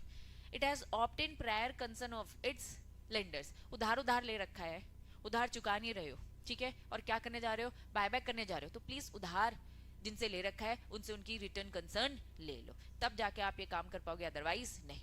नीचे छोटे छोटे नोट्स दे रखे हैं, ये नोट आपको क्या बोलते हैं, स्पेशल रेजोल्यूशन या बोर्ड रेजोल्यूशन, ये सारी इन्फॉर्मेशन, क्योंकि आप लिस्टेड कंपनी हो आपको इन्फॉर्म करना पड़ेगा, किसको, सेबी को, तो साफ लिखा है in case of special resolution, इसकी एक कॉपी किसको दे दो, सेबी को भी दे दो और स्टॉक एक्सचेंज को। जैसे ही आपने रेजोल्यूशन पास किया वहां से कितने दिन के अंदर, 7 दिन के अंदर। बोर्ड रेजोल्यूशन पास किया, उसकी एक कॉपी सेबी स्टॉक एक्सचेंज को दे दे, लेकिन 2 दिन के अंदर। प्लीज दोनों में जरा अच्छे से ध्यान देंगे, यहाँ पे 7 डेज लिखा है और यहाँ पे 2 वर्किंग डेज, जरा मुझे सिंगल डेज और वर्किंग डेज में डिफरेंस बताएंगे। वर्किंग डेज मतलब हम संडे को एक्सक्लूड कर रहे हैं, ठीक है, हॉलीडेज नहीं काउंट हो गए। वर्किंग डेज मतलब वर्किंग डेज ही काउंट करना है, 2 दिन, ठीक है। लेकिन अब जैसे स्टॉक एक्सचेंज सैटरडे भी छुट्टी रहती है, संडे भी छुट्टी रहती है, तो फ्राइडे और मंडे ये 2 वर्किंग डेज माने जाएंगे। लेकिन जब 7 दिन की कैलकुलेशन होगी तो इसमें उन्होंने बोला भैया इंक्लूड हो जाएंगे हॉलीडेज। क्लियर है, वर्किंग डेज ही ठीक कर दिए, ठीक ही कर दिया, मतलब कभी कभार क्या होता है ना, लॉ बनाने वाले से गलती होती है। लेकिन ये मैं बात बता रही हूँ, कहीं कहीं जब डेज लिखा रहता है ना, जैसे 30 डेज लिखा रहता है, तो 30 डेज का मतलब क्या है, यहाँ ये वर्किंग डेज कर दिया, ठीक है, लेकिन इन जनरल बोलूँ कहीं 30 डेज लिखा रहता है, 60 डेज लिखा रहता है, दैट मीन्स वो क्या बोल रहे हैं, जितनी छुट्टियां वो इंक्लूड करे, क्योंकि 30 डेज में अगर एक एक संडे हटाने लगे तो सोचो ना कितना एक्सीड हो जाएगा। ठीक है, चलो, हाँ इसी में ऐसा लिखा, लेकिन ये गलती हो गई जो उन्होंने ठीक भी कर दिया। ठीक है, चलो। एवरी क्या लिखा है, एवरी बायबैक, इसे वर्किंग डेज कर लेना, ठीक है। एवरी बायबैक कंप्लीट, रिपीट, कब खत्म हो जाना चाहिए, 1 साल। 1 साल कहाँ से, जब भी स्पेशल रेजोल्यूशन पास हुआ या फिर बोर्ड रेजोल्यूशन पास हुआ, ठीक है, विच एवर जो भी सिचुएशन है। कंपनी प्लीज ये आरओसी को भी बताए और सेबी को भी बताए थ्रू रिटर्न, कितने दिन के अंदर, 30 डेज के अंदर। अब देखो 30 डेज है ना, तो डेज मतलब वर्किंग डेज की बात नहीं हो रही है, छुट्टियां इंक्लूड होगी। नेक्स्ट, बायबैक इफ क्या लिखा है, फ्रॉम दी ओपन मार्केट, जो अब हमारे हिसाब से तो खत्म हो चुका है, क्योंकि खुद ही बुक ने बताया कब खत्म हो चुका है, 31 मार्च 2025। ठीक है, चलो। Buyback is from open market, तो स्टॉक एक्सचेंज और थ्रू बुक बिल्डिंग कर रहे हो, तो रेजोल्यूशन जो भी बोर्ड ऑफ डायरेक्टर का है, प्लीज उसमें मैक्सिमम प्राइस, किस प्राइस में आपने बायबैक किया तो ये बता देना, if in case open market से कर रहे हो। लेकिन हमारे अकॉर्डिंग अभी एक ही होता है, जस्ट बिकॉज दे रखा है तो पढ़ लिया। No insider deal in the shares, अब इनसाइडर ट्रेडिंग तो आप समझते हो, हमारी कंपनी बायबैक करने वाली है, अब यहाँ सारे लोगों को तो ये प्राइस पता है, तो प्लीज ये प्राइस है ना, अनपब्लिश प्राइस सेंसिटिव इन्फॉर्मेशन है, प्लीज आप इससे डील ना ही करें तो अच्छा है। तो जनरल बातें यहाँ पे बताई जा रही है, क्लैरिटी है बच्चों, पक्का पक्का, बड़े आगे। अब बहुत ही जनरल, एसआर पास करना है तो एक्सप्लेनेटरी स्टेटमेंट देना पड़ेगा। चलो, तो जो भी है नोटिस उसके साथ एक्सप्लेनेटरी स्टेटमेंट देने का, ये अभी कंपनीज एक्ट पर है, तो कंपनीज एक्ट में तो मीटिंग ही हो रही है। ठीक है, चलो। फुल कंप्लीट डिस्क्लोजर सारे material fact necessary of the buyback, class of share कौन से जिसको आप बायबैक करने का सोच रहे हो, कितना आपको इन्वेस्ट करना है, क्या टाइम लिमिट है आपकी बायबैक करने की, एक्सप्लेनेटरी स्टेटमेंट में सारी बातें अच्छे से डिटेल में बता दो। इसके बाद उन्होंने कहा कि नहीं नहीं और एडिशनल डिस्क्लोजर देना पड़ेगा, यार इतनी बड़ी बात कंपनी बायबैक करने का सोच रही है, तो please company required to provide additional disclosure, जो शेड्यूल में दे रखा है वो तो करना ही है, प्लस ये सभी एकदम बहुत ही जनरल बात है। वो डेट बताओ जब बोर्ड मीटिंग करी थी जिसमें बायबैक का प्रपोजल रखा, ठीक है, क्यों जरूरत है मुझे बताओ बायबैक करने की, आपको ये सारी क्लैरिफिकेशन देने पड़ेंगे। क्यों, क्योंकि भाई एसआर पास होने वाला है, एसआर पास करेंगे, मीटिंग होगी, मीटिंग में आके डिस्कशन होगा, इन केस ऑफ कंपनी अगर अनलिस्टेड है तो, अगर नहीं है तो पोस्टल बैलेट, तो प्लीज है ना थोड़ा सा ब्रॉडर रहना, कि जब मैं बोल रही हूँ मीटिंग हो रही है तो ये कंपनीज एक्ट की बात हम कर रहे हैं। ठीक है, चलो। अब मैक्सिमम अमाउंट कितना कर रहे हो, परसेंटेज बता दो पूरा, मीटिंग होने वाली है, ये सारी बातें पहले प्री इन्फॉर्म करो।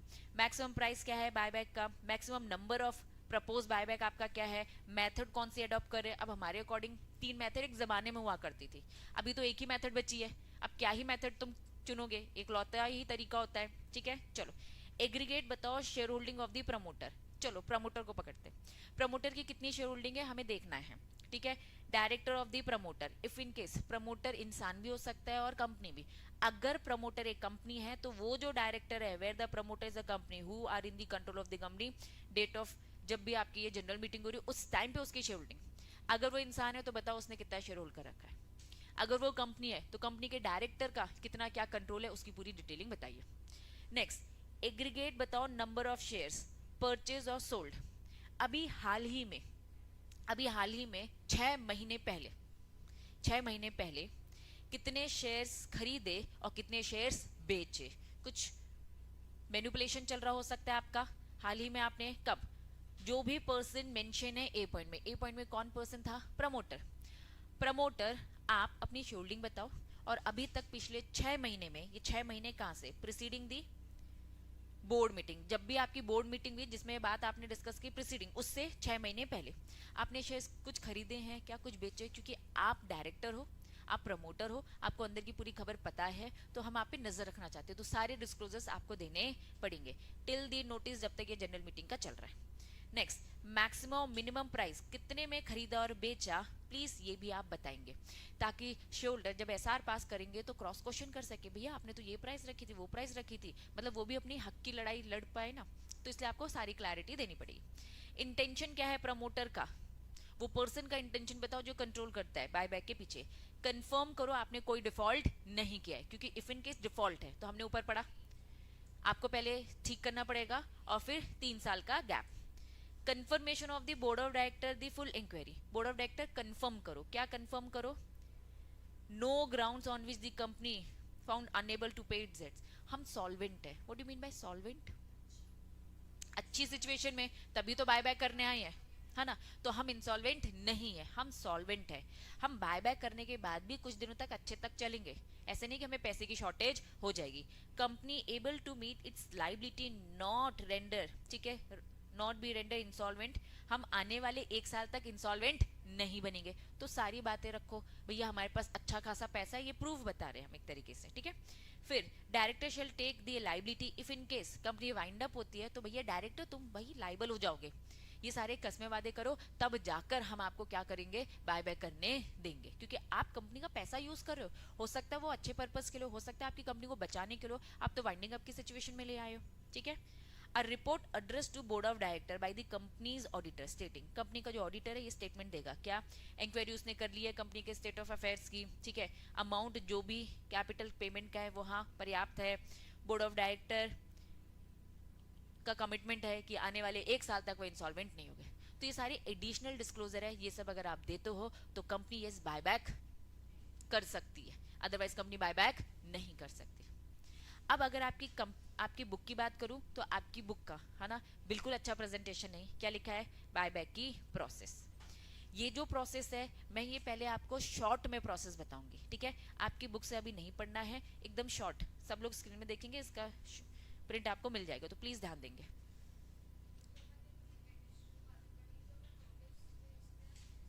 पूरा एड ऑन करके देना पड़ेगा, क्यों, क्योंकि ये आप सारी चीजें घर से पढ़कर आओ, एक्सप्लेनेटरी स्टेटमेंट के अलावा एडिशनल और उसी के साथ चले जाएगी। हाँ, वो जो इतनी बड़ी बड़ी मोटी मोटी बुकलेट आती है ना उसमें सब लिखा रहता है, हम पढ़ते नहीं है बात अलग है, लेकिन कंपनी की रिस्पॉन्सिबिलिटी तो है ना देना। इट वॉज लाइक जैसे कि इंश्योरेंस, जब इंश्योरेंस करने जाते हो तो एक मोटी सी बुक पकड़ा दी जाती है, कौन पढ़ रहा है, इतना छोटा छोटा लिखा रहता है, कोई नहीं पढ़ रहा। लेकिन आप बीइंग अ कंपनी आपको तो अपनी सारी बातें लिखनी है, ताकि कल को सामने वाला ये ना बोले कि हमें बताया नहीं, बताया था आपने ध्यान नहीं दिया। बात समझ में आई, तो इसीलिए बताना जरूरी। आप तो भाई कंपनी के साइड से हो ना, आपका काम तो क्या ये सारी इन्फॉर्मेशन देना, ठीक है। अब जब यहाँ पे वो शेयरहोल्डर बोलेगा कि यार हमारे साथ धोखा, हम कहेंगे क्या धोखा हुआ आपके साथ, आपने ध्यान नहीं दिया है। आप पैसा लगाने से पहले या कुछ भी काम करने से पहले चीजों को रीड क्यों नहीं करते, वो तो अब हमारा नेचर है ना, मोबाइल में डाउनलोड का बटन दबाए, हाँ हाँ सारी terms and condition, yes yes yes दो तो यार, तो ये हमारी गलती है ना, हमें तो किसी भी हालत में वो चाहिए अब, ठीक है। तो ऐसा नहीं करना। चलो शॉर्ट में एक बार फटाफट प्रोसेस, शॉर्ट में प्रोसेस पढ़ेंगे, इसका प्रिंट आपको मिल जाएगा, ठीक है। कल इसकी कंप्लीट प्रोसेस देखेंगे, आ जाओ।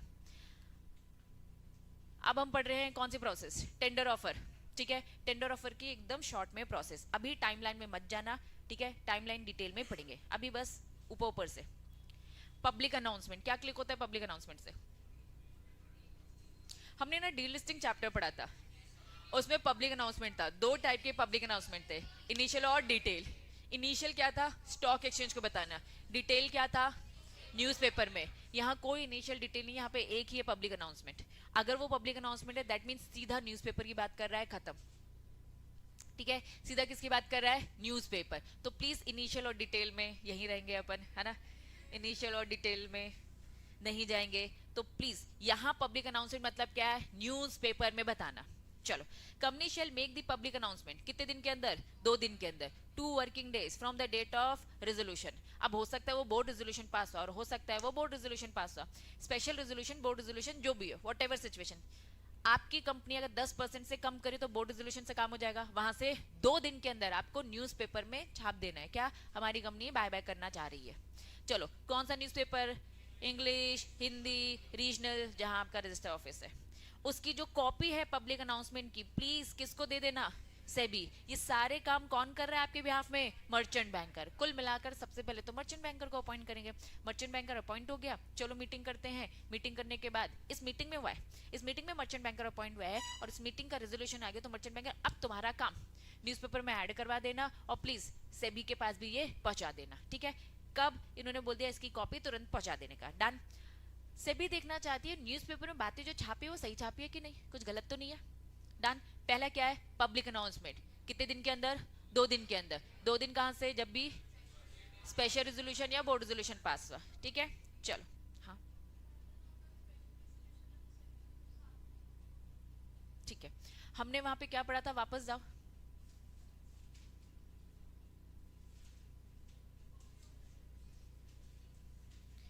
वहां हमने क्या पढ़ा था? कहां गया, कहां गया?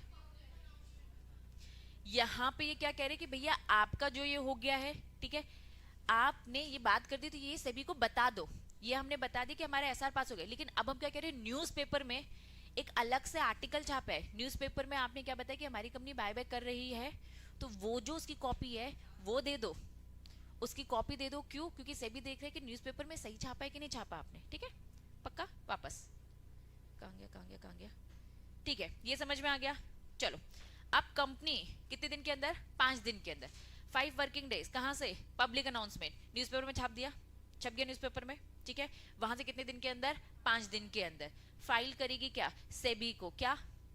Draft letter of offer. हम जो बाय बैक करने का ऑफर देने वाले हो, तो वो अभी क्या जाएगा आपके, आपका क्या जाएगा? ड्राफ्ट जाएगा, ड्राफ्ट फॉर्म में जाएगा, डन। और साथ में आप क्या डिक्लेयर करोगे? हमारी कंपनी क्या एकदम सॉल्वेंट है, बोलेगा ना डायरेक्टर। चलो, फीस दे देना भाई, ऐसा मत करना, सेबी से जितनी भी डीलिंग हो रही है फीस दे देना। चलो, अब सेबी के पास ड्राफ्ट फॉर्म आया, सेबी क्या करेगा? सेबी चाहे तो क्या करेगा? May give its comment on the draft offer. कितने दिन के अंदर? 7 दिन के अंदर। सेबी के पास 7 दिन के अंदर। पूरी टाइमलाइन अच्छे से बता दूंगी, अभी थोड़ा सा कंसेप्ट में जाइए। ठीक है, टाइमलाइन अच्छे से पढ़ेंगे, जैसे डीलिस्टिंग की पढ़ी थी, इसलिए मैंने कहा था डीलिस्टिंग, है ना, एक बार प्रोसेस देख लेना। चलो, अब सेबी के पास ड्राफ्ट फॉर्म में गया, उसको कुछ गलतियां लग रही है, वो कहेगा भैया गलतियां ठीक करो। ड्राफ्ट ऑफर जो लेटर है, with in 7 working days receipt of the draft. SEBI के पास कितने दिन का समय है? 7 दिन का समय, भैया रिप्लाई करो। Event of this SEBI, SEBI को लग रहा है ज्यादा क्लैरिफिकेशन चाहिए, एडिशनल इन्फॉर्मेशन चाहिए, तो वो चाहे तो क्या कर सकता है? इस 7 वर्किंग डेज को और एक्सटेंड कर सकता है। चलो, SEBI specify any changes. SEBI के हिसाब से, है ना, उसको लगता है कि जो जो चेंजेस है वो चेंजेस आप कर लो, मर्चेंट बैंकर तुम्हारी रिस्पॉन्सिबिलिटी। बायबैक ऑफर जो भी करोगे वो चेंजेस करने के बाद, वो सारे चेंजेस कर लो, उसके बाद ही शोल्डर को डिस्पैच करना है वापस। पहले हमने न्यूज़पेपर में छपाया, डन। पहले रेजोल्यूशन पास किया, वहां से 2 दिन के अंदर न्यूज़पेपर में दिया। न्यूज़पेपर में जो कुछ भी दिया उसकी कॉपी सेबी को दे देना, डन। चलो, न्यूज़पेपर में जब भी दिया वहां से 5 दिन के अंदर आपको क्या करना है? ड्राफ्ट और डिक्लेरेशन ऑफ द सॉल्वेंसी और फीस किसको देना है? सेबी को। सेबी के पास क्योंकि ड्राफ्ट आ चुका है, तो सेबी 7 दिन के अंदर रिप्लाई करेगा कि भैया कुछ चेंजेस करने चाहिए। जो भी चेंजेस होंगे उसमें अगर समय लग रहा है तो सेबी की मर्जी, वो और एक्सटेंड कर सकता है, वो सेबी के ऊपर जाएगा। जो भी चेंजेस है मर्चेंट बैंकर, तुम उन्हें सारी चीजों को ठीक करो और सेबी को एक बार दिखा दो कि देखो ये हमने चेंजेस कर दिया, उसके बाद डिस्पैच करने का। क्लियर है? चलो, कंपनी एक रिकॉर्ड डेट फाइनल करेगी. जरा मुझे बताएंगे what do mean by record date? एक बुक क्लोजर डेट होगी. ये क्यों कर रहे हैं, क्यों क्लोज कर रहे हैं, क्यों एक रिकॉर्ड डेट दे रहे हैं? ताकि पता चल सके भैया कौन है वो शेयर होल्डर जिनको हम ऑफर देंगे, भैया तुम्हारा शेयर हम खरीदेंगे. ठीक है, तो कंपनी प्लीज अनाउंस करो record date, the purpose of security holder. ठीक है, कि हम देखना चाहते हैं कौन है वो eligible participant. Done. Letter of offer. अब ड्राफ्ट क्यों नहीं लगाए? क्योंकि फाइनल हो चुका है.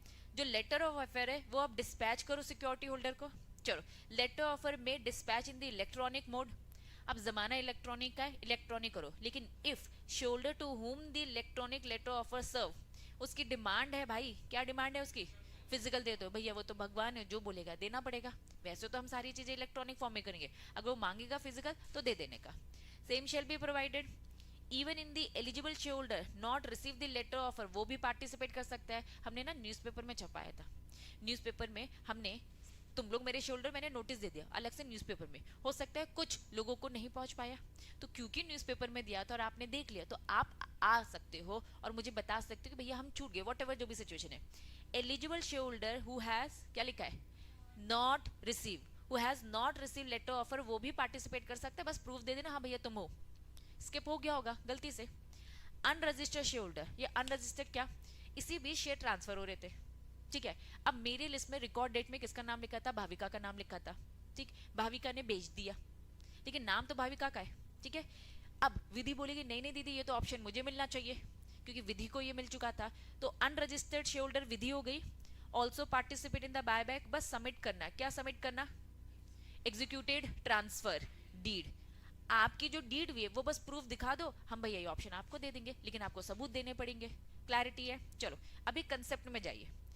अब एस्क्रो अकाउंट सुना सुना सा लग रहा है. जब डीलिस्ट कर रहे थे ना, तो एस्क्रो अकाउंट में पूरा पैसा रख दे रहे थे, पूरा पैसा रख दे रहे थे 25% और रिमेनिंग 75%. ठीक है, चलो यहाँ भी एस्क्रो अकाउंट ओपन करना है. क्योंकि मैं बाय बैक कर रही हूँ, तो भैया तुम्हें जब कह रही हूँ तुम्हारे शेयर्स खरीद दूंगी, तो भैया एस्क्रो अकाउंट में पैसा डाल दूं. कितना? अब यहाँ एक लिमिट है. क्या वहां पे भी ऐसी थी क्या? फर्स्ट 100 करोड़ ऐसी थी क्या? नहीं, थोड़े चेंजेस तो होंगे ना. वो डीलिस्टिंग के काम थे या बाय बैक, तो उन्होंने कहा कितना पे करना चाहते हो. अगर आपका कंसिडरेशन कितना है, 100 करोड़ तक का है, तो आप जितना भी कंसिडरेशन होगा उसका 25% एस्क्रो अकाउंट में डाल देना. On and before the opening, इससे पहले आपकी विंडो ओपन हो ऑफर की, उससे पहले आप 25% पैसा डाल देना. मेरे एग्जाम्पल में 350, मेरे एग्जाम्पल में 350 है. ठीक है, तो पहले 100 करोड़ का कितना डालना है? 25%. पहले 100 करोड़ का 25% कितना होगा? 25 करोड़. रिमेनिंग कितना बचता है? 250 होता है. तो 250 का उन्होंने बोला पहले तो 25% आप 200 करोड़, बाकी रिमेनिंग का क्या बोला? 10%. तो अब पहले 100 का हो गया और 250 का 10% कितना होगा? 25. दोनों को ऐड करो, 25 ऊपर है, नीचे कोइंसिडेंस 25, 25 25 50, तो 50 करोड़ एस्क्रो अकाउंट में डाल देना. कुल मिलाकर उन्होंने कहा बायबैक अगर आपका कम अमाउंट का है, एग्जाम्पल थोड़ा सा चेंज, बायबैक मेरा कितना का है? 75 करोड़ का. तो फर्स्ट 100 करोड़ के अंदर आ रहा है ना, बस इसका क्या कर दो? 25% कर दो, दैट्स इट. ठीक है, अगर उससे ज्यादा आ रहा है तो स्टार्टिंग 100 करोड़ का 25, रिमेनिंग का 10%. ठीक है, इसकी डिटेल में जाएंगे, अभी ये शॉर्ट में है. तुम्हारी जब मैं बुक में जाऊंगी तो बिल्कुल घबराने की जरूरत नहीं है. ठीक है, ये एस्क्रो अकाउंट है ऐसा, ये एस्क्रो में 25% तक की तो बातें हो रही है, लेकिन और डिटेल में जाएंगे. याद करो हमने क्या पढ़ा था, हम चाहे तो कैश रख सकते हैं, हम चाहे तो सिक्योरिटीज रख सकते हैं, ये सारी बातें पढ़ी थी. तो यहाँ पे भी हम ऐसी बातें डिटेल में पढ़ेंगे. लेकिन यहाँ भी मैं बस आपको शॉर्ट में एक बार ओवरऑल पिक्चर क्लियर कर रही हूँ कि बायबैक की प्रोसेस कैसे होती है. ठीक है, हाँ वो पूरा बुक से पढ़ेंगे, बुक से पूरा पढ़ेंगे. बस मैं क्या कह रही हूँ, आपको पहले एक बायबैक की कंप्लीट प्रोसेस बता दूं, ओवरव्यू. ठीक है, चलो पढ़ना बुक से, वही इंपॉर्टेंट है. अब इन्होंने कहा एस्क्रो अकाउंट में पैसा रख दिया, ओपनिंग से पहले एस्क्रो अकाउंट में पैसा रख लो. अब ओपनिंग हो रही है, कुछ दिन के अंदर, क्या लिखा है, कितने दिन के अंदर? 4 वर्किंग डेज के अंदर क्या हो जाना चाहिए? ओपन हो जाना चाहिए. विंडो ओपन होगी तो भाई कितने टाइम तक ओपन रहेगी? 10 दिन के लिए. 4 दिन के अंदर हो जानी चाहिए. और विंडो कितने दिन के लिए ओपन रहेगी? 10 दिन के लिए. अब हमने अलग अलग जगह पर अलग अलग बातें पढ़ी है. Very good. और हमने आईसीडीआर में पढ़ा था जब आईपीओ लेके आ रहे हैं, वो भी 2 डेज और 10 डेज था. अब खिचड़ी बस क्या है, डेज की है. कंसेप्ट तो समझ में आ गया ना? नहीं, ये इंपॉर्टेंट वाली लिमिट्स होती है, ये तो याद रखनी है, ये तो केस स्टडी आती है। तो यहाँ अभी अभी याद नहीं करो, अभी ये क्या समझो, इसकी भी विंडो ओपन होगी, कुछ समय के अंदर विंडो ओपन हो जानी चाहिए, होगी तो कुछ समय तक ओपन रहेगी, डन। चलो 10 दिन तक के लिए ओपन। अब इन्होंने यहाँ पे क्या बोल दिया, एस्क्रो अकाउंट में क्या पूरा पैसा रखा था क्या? एस्क्रो अकाउंट में तो भैया 25% और 10% रिमेनिंग अमाउंट का रखा था। चलो अब ओपन करो स्पेशल बैंक अकाउंट। जरा मुझे डीलिस्टिंग वाली प्रोसेस जरा बताओ, उसमें हम क्या करते थे? पहले 25% रखते थे कुछ एक समय में, जो डिटेल पब्लिक न्यूज़पेपर से पहले, है ना, फिर उसके बाद ओपन करने से पहले रिमेनिंग 75 कर देते थे, याद आ रहा है? यहाँ ये नहीं है, ये क्या बोलो, ओपन होने से पहले 25% बस, ओपन होने से पहले, जबकि वो तो न्यूज़पेपर से पहले बोलता था, अगर तुम्हें वो, है ना, वो लिमिट अगर याद हो तो। इमीडिएट आफ्टर क्लोजिंग दी, ये क्या बोल रहा है, जब क्लोज हो जाएगा ना, वहां से टोटल कंसिडरेशन टुगेदर जितना भी है, एक स्पेशल बैंक अकाउंट खुलेगा, एस्क्रो अकाउंट में 25% रखा है, उसका पूरा 25% पलटा दो, और बाकी जो आपका रिमेनिंग बचता है, कितना बचता है, 75%, ये भी डाल दो। लेकिन कब? Immediate after closing the offer, जब भी ऑफर विंडो बंद हो गया, वहां से टुगेदर विद दी जो भी एस्क्रो अकाउंट में रखा है, वो पैसा प्लीज 75 के साथ ऐड करके अलग से डाल दो। Shall be deposit in a special bank account. कुछ नहीं होता है, सच बताऊं, वो एस्क्रो अकाउंट का ही नाम बदल के वो स्पेशल बैंक अकाउंट हो जाता है, उसमें सारे पैसे भर दिए जाते हैं, प्रैक्टिकली ऐसे ही होता है। तो ये मत सोचो एक और बैंक अकाउंट खुलाना पड़ेगा, नाम बदल जाएगा। पहले होगा कि ये एस्क्रो अकाउंट है, एबीसी का एस्क्रो अकाउंट, ठीक है, फिर लिखा होगा एबीसी का स्पेशल बैंक अकाउंट, उसमें बाकी 75% डाल दो। चलो फिर कंप्लीट करना पड़ेगा। अब ये बाय बैक के सारे ऑफर आए, चेक करूंगी, वेरीफाई करूंगी, तो वेरिफिकेशन किया जाएगा ऑफर का, और वेरीफाई करने के बाद क्या कर दिया जाएगा, एंड पेमेंट। ठीक है, कितने दिन के अंदर, अभी रुक जाओ, 5 वर्किंग डेज है, लेकिन अभी याद नहीं करो, अभी ये समझ में आ गया, जैसी विंडो क्लोज होती है पैसे पूरे डालने का, वेरिफिकेशन करो और क्या कर दो, पेमेंट कर दो। फिर पेमेंट करने के बाद जो शेयर्स है, या तो मेरे पास फिजिकल फॉर्म में आए होंगे, या तो शेयर्स मेरे पास इलेक्ट्रॉनिक फॉर्म में। अगर शेयर्स डीमैटेरियलाइज फॉर्म में, तो सेबी डिपॉजिटरी पार्टिसिपेंट जो बोलेगा वो करने का। अगर शेयर्स मेरे पास क्या है, फिजिकल फॉर्म में, तो प्लीज एक्सटिंग्विश करो, फिजिकली उसे डिस्ट्रॉय करो। अब डीलिस्टिंग में क्या होता था, प्रमोटर खरीद रहा था अपने पॉकेट से, प्रमोटर की शेयरहोल्डिंग 90% हो जानी चाहिए थी, प्लीज इस बात को याद रखना। डीलिस्टिंग हम बायबैक कर रहे हैं, बायबैक में भैया कंपनी क्या कर रही है, अपना शेयर कैपिटल क्या कर रही है, कम कर रही है, तुमको वापस पे कर। बात समझ में आ रही है? तो ये सर्टिफिकेट किसी कोई ओनर नहीं बन रहा है, इस सर्टिफिकेट को तो खत्म करना पड़ेगा ना, डिस्ट्रॉय करना पड़ेगा। क्या दोनों में डिफरेंस समझ में आ रहा है? अगर आपकी कंपनी डीलिस्ट हो रही है तो प्रमोटर तुम खरीदो, अगर कंपनी बायबैक हो रही है तो कंपनी लिस्टेड है, ठीक है, बस कंपनी ने क्या किया, इधर उधर पड़े ना रहे, इस कारण से उन्होंने साथ में इकट्ठा किया, तुमको पैसे देके नक्की किया, तो शेयर कैपिटल कम हो रहा है। जब शेयर कैपिटल कम हो रहा है, डीलिस्टिंग में क्या शेयर कैपिटल कम हो रहा था? डीलिस्टिंग में क्या हो रहा था, उतना ही था, बस तुमको पैसे देकर मैंने शेयर ले लिया, अब मैं ओनर बन गई हूँ, क्या शेयर कैपिटल में चेंज आ रहा था क्या? नहीं, यहाँ शेयर कैपिटल में चेंज है। तो ये शेयर तो किसी काम के नहीं है ना, हमने आपको पैसा दिया, अब इन पेपर को खत्म करना पड़ेगा। तो जब आप इसे डिस्ट्रॉय करोगे, तो साफ बोला एक सर्टिफिकेट, है ना, scrutiny certificate to presence of, कौन खड़ा होगा, registrar to issue. Registrar to issue याद है, एक अपॉइंट होता था जो रजिस्ट्रेशन का पूरा काम करता था, उसके प्रेजेंस में, या फिर क्या लिखा है, मर्चेंट बैंक, इन दोनों में से कोई एक खड़ा होगा। ठीक है, मर्चेंट बैंकर को खड़ा कर देंगे, एंड क्या लिखा है, सेक्रेटेरियल ऑडिटर, मतलब प्रैक्टिसिंग सीएस, मर्चेंट बैंकर और सीएस। अगर मर्चेंट बैंकर नहीं हो तो भैया रजिस्ट्रार टू इशू खड़ा कर दो, इन दोनों में से कोई एक। लेकिन हाँ सीएस, इनके प्रेजेंस में ये लोग अपनी आंखों से देखेंगे, हाँ जला दिए गए, खत्म कर दिए गए, डिस्ट्रॉय कर दिए, ताकि कोई और लेकर कल को फर्जीवाड़ा ना दिखाई, ये देखो मैं इसका मालिक हूँ, और पैसे लेने आ जाए। ठीक है, अब यहाँ से उन्होंने बोला 15 दिन कहाँ से एक्सेप्टेंस ऑफ शेयर, 7 दिन कहाँ से कंप्लीशन। अभी 15 और 7 दिन की खिचड़ी में मत जाओ, जब मैं डिटेल पढ़ाऊंगी तो टाइमलाइन समझ में आएगी। अभी कंप्लीट प्रोसेस, ठीक है, स्टार्टिंग की टाइमलाइन याद करिए, पीछे की टाइमलाइन याद नहीं हुई है, लेकिन हमने पीछे कंसेप्ट को फोकस किया। फटाफट एक क्विक रिवीजन। पहला, सबसे पहले हमने क्या किया, board resolution, special resolution pass कराया है, वहां से 2 दिन के अंदर हमने न्यूज़पेपर में ऐड डलवाए कि हाँ बायबैक की परमिशन मिल गई है। फिर इसकी एक कॉपी हमने सेबी को भी दे दी। नेक्स्ट, न्यूज़पेपर से 5 वर्किंग डेज के अंदर सेबी को क्या दिया, ड्राफ्ट ऑफर डॉक्यूमेंट, साथ में क्या दिया, हम सॉल्वेंट है, और साथ में ये लो पैसा, काम कर देना। ठीक है, चलो सेबी के पास ड्राफ्ट है तो वो उसमें अब कमेंट करेगी, 7 दिन का समय है, वो चाहे तो इसे एक्सटेंड कर सकती है जैसा उन्हें ठीक लगे, ठीक है। चलो चेंजेस बस कर लेना जो वो बोलेगी, इफ इन केस उन्होंने कोई चेंजेस नहीं किए तो भैया आपका फाइनल है, ठीक है। चलो अब एक रिकॉर्ड डेट फाइनल करो जिससे हमें एलिजिबिलिटी समझ में आ जाएगी। देन उसके बाद जो लेटर ऑफर है उनको हमें डिस्पैच करना पड़ेगा। अब सामने वाला फिजिकल बोलता है तो फिजिकल दे देने का, अदरवाइज इलेक्ट्रॉनिक देने का। इसमें हमने डिटेल पढ़ी कि इनएलिजिबल वाला भी दे देगा, नहीं एलिजिबल वाला भी आ जाएगा, अनरजिस्टर्ड वाला डीड दे देगा तो दिख जाएगा, ठीक है। और जो एलिजिबल है पार्टिसिपेट करने के लिए वो भी प्रूफ दे दे कि भैया तुम्हारे पास ये ऑफर नहीं आया था। फिर हमने कहा escrow account please window open होने से पहले पैसे डाल देना, कितना, अप टू 100 करोड़ 25%, रिमेनिंग 10%। चलो ओपन ऑफर हो जाना चाहिए कुछ दिनों के अंदर, विंडो 10 दिनों तक ओपन रहेगी, 4 दिन के अंदर ओपन हो जाना चाहिए विंडो, 4 दिन के लिए 10 दिन के लिए ओपन रहेगी। अब जब भी क्लोज हुआ पूरा पैसा डालो स्पेशल बैंक अकाउंट में, एस्क्रो का भी निकाल के डालो, वेरिफिकेशन करो, पेमेंट करो, ठीक है 5 दिन के अंदर। फिर यहाँ से अब वो जो सर्टिफिकेट आ चुके हैं उन्हें खत्म करना है, रजिस्ट्रार इशू, मर्चेंट बैंकर, इन दोनों में से कोई एक, एंड सेक्रेटेरियल ऑडिटर। 15 दिन 7 दिन अभी नहीं बताऊंगी क्योंकि वो थोड़ी सी कैलकुलेशन है, अच्छे से समझाऊंगी। अगर डीमैट फॉर्म में है तो जो ये रेगुलेशंस बोलेंगे। कंप्लीट कैसे बायबैक होता है क्या ये समझ में आ गया, अब तुम्हारी बुक से हम पढ़ लेंगे, ठीक है। तो चलो अब ये सारी चीजें नेक्स्ट क्लास में कंटिन्यू करेंगे। सभा समाप्त।